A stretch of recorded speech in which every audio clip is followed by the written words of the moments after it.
ভারতের ইদানিংকালের ষড়যন্ত্রগুলো হচ্ছে পতিত ফ্যাসিস্ট শেখ হাসিনাকে বাংলার জমিনে ফিরিয়ে আনার একটি নীল নকশা। অতএব এদেশে আমরা ভুলি নাই এই সরকারের মাধ্যমে কিভাবে পিলখানা হত্যাকাণ্ড ঘটানো হয়েছিল।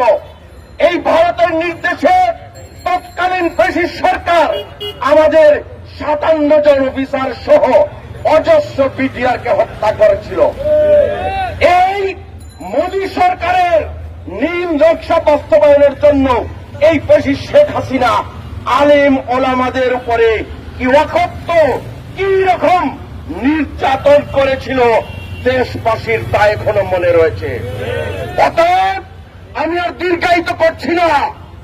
আজকের পর থেকে ভারতকে আজকের এই পবিত্র মাটি থেকে পরিষ্কার পাশে জানিয়ে দিচ্ছি, ষড়যন্ত্র বন্ধ না হলে ভারতের বিরুদ্ধে বাংলার প্রতিটি জনগণ অবস্থান নেব ইনশাল্লাহ।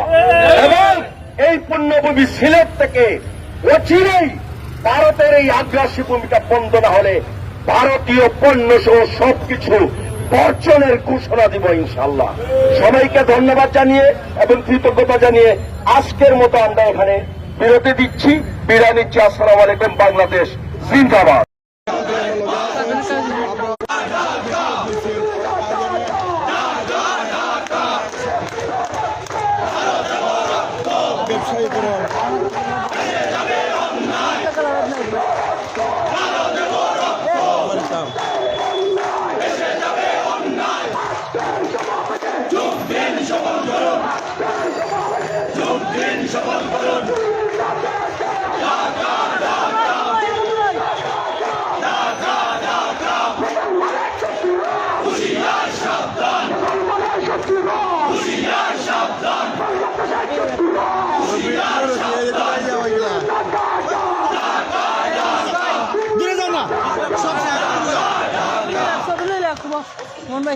সব করে যাও না, সব মুখের মধ্যে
মুসলমানের শত্রুরা আজকের সমাবেশে আজকের সমাবেশে